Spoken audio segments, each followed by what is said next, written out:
And your politicians have been telling you for the last 50 years, what? Vote for me, for jobs, jobs, jobs. And all your steel mills have been closed down, haven't they? They're gone.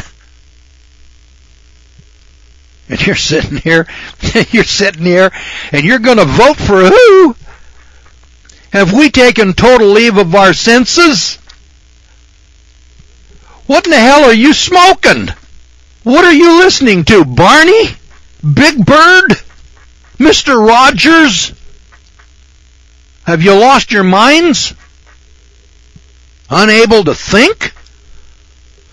Now you can sit there and say, well, it's not Hillary's fault, it's the damn Republicans. Excuse me. Wake up here, kids. This has been going on through Eisenhower and Nixon and Reagan and Bush and Bush. It doesn't make any difference whether you got Franklin D. Roosevelt in office or you got Ronald Reagan in office. You got the same loss of jobs from 1960 to 2008.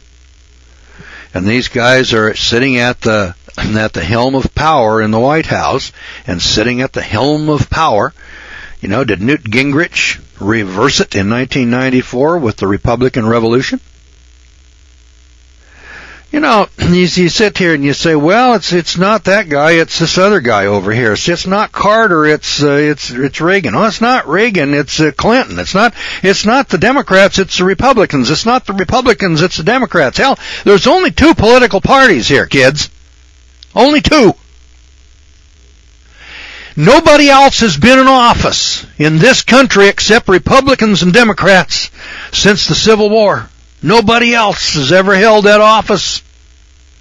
In fact, I don't even think, except for about 4 or 5 independents, who were Republicans and then they switched to independent, or they were Democrats and they went to independent. Except for a handful of independent mavericks. They're all Republicans and Democrats. So my common sense would say to me that if you wanted to make any change, you wouldn't vote for John McCain. You wouldn't vote for Barack Obama or Hillary Clinton. You'd vote for Mickey Mouse or Mr. Rogers or Barney or Big Bird or anybody. Anything. Mickey Mouse, Bugs Bunny, for crying out loud, rather than vote for a damn politician. I mean, if you wanted real change. I think the only guy that makes any sense over here is a guy named Bob Chapman, who puts out the International Forecaster. He says, vote out all of the incumbents. Republicans, Democrats, whatever the hell they are. Vote them out. Every incumbent, except Ron Paul. Ron Paul is the only non-communist in the Congress of the United States. I don't know how in the hell you people down in Texas that vote for Ron Paul. How in the hell can you people vote in good conscience for a non-communist in the United States of America? Ron Paul, the other day, I heard a little excerpt from him.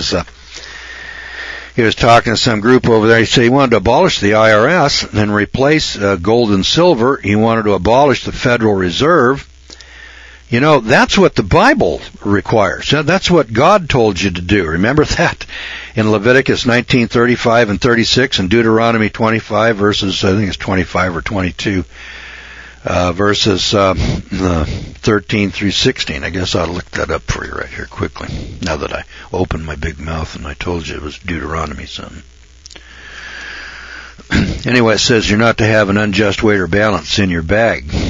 Deuteronomy 25 verse 13. You shall not have in your bag diverse weights, a great and a small. You shall not have in your house diverse measures, a great and a small, but you shall have a perfect and a just weight, a perfect and a just measure shall you have, that your days may be lengthened in the land which the eternal your God gives you. If we use unjust weights and balances, our tenure in the land will be shortened. Won't it? That's the way I read that. Take a look at it for yourself. Or as they say down at the Blue Room, read them and weep, boys. Get your bets up. Well, anyway, these are what I call fictions. These are fairy tales, like the little girl going down in the woods to her fairy house. And we adults here in the United States, and I suspect you Australians have this problem also. I don't know whether you're watching Barney and Big Bird and Sesame Street, but you people down there in Australia have been smoking something. You people up in Canada got your heads up something other than reality. Otherwise, how come you people have the same problems we have here in the United States? How come you're out here fighting this war on drugs? How come you have criminalized an activity? I mean, it may be a bad activity. It's kind of like smoking cigarettes. I think smoking cigarettes is a bad thing to do. I used to smoke. I smoked Camel Studs for 9 years. I enjoyed every puff. I thought smoking was the greatest thing since sliced white bread, and probably good for my health. And I'm sure that people, when they watched me smoke as a pimply-faced punk, must have said, God, that kid's dumb. I don't deny it. I wasn't very bright. Been to public school. They dumbed me down. I smoked Camel Studs for 9 years, but one day I woke up and I said, I don't think this is too good for me. I think I'll quit. And I did. Now, I never did smoke marijuana, do crack and cocaine. Of course, I don't do aspirin and Sudafed either. And I figured that drugs weren't very good for me, and so I don't take drugs one way or the other. And I'm not advocating it. In fact, it's witchcraft. It's what it is. But this thing of getting your government out here to hire thousands of people on a war against drugs is preposterous poppycock. Locking 1 million people up in jail and charging yourself $25 billion a year when you're flat-ass broke and bankrupt doesn't make any sense. You know that? You know, you people remind me of a guy that's just been declared bankrupt, and he says what we need is a princess cruise. That's where Americans are today. You know, we're in denial. We're living in this fantasy world of television, fantasy world of Mr. Rogers' Neighborhood, where everything is just touchy-feely good, kind of like Katie Couric, you know, just touchy-feely good. We're sitting here in the world today looking at 48 nations in the world out of 58 countries that have now imposed price controls, consumer subsidies, and export restrictions or lower tariffs on rice and other grains in their export market. And we're sitting here talking about touchy-feely good on Katie Couric, and the world is facing famine, and we're talking about fairy tales. Fairy tales. It's going to come back and bite us in the butt, kids. It's time to wake up and smell the coffee and start connecting the dots. Well, that's fairy tales for today. We'll talk to you about that again next time. Keep in mind that you're listening to the Law Hour, an editorial review sponsored by the Gordon Law School of Isabella, Missouri.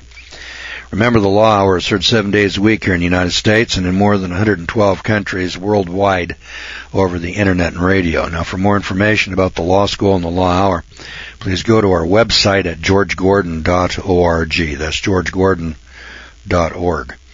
The law school teaches family law, tax law, courtroom strategy and procedure, business law, agricultural law, civil rights, and biblical law from the scriptural perspective. That's 8 schools in all. The law school is a private, non-profit, non-sectarian law school that is open to individuals but by prearrangement. All of these Law Hour programs are archived on the Internet by title and date for your listening convenience. The law school conducts a homeschooling program for adults on compact disc. And the Law Hour is an educational service brought to you in the public interest. Here, our time's about up. We got to leave it right there. We'll see you back here tomorrow night, same time, same station. God willing, of course, talking about fairy tales. So until then, thanks for listening, everybody, and good night, friends.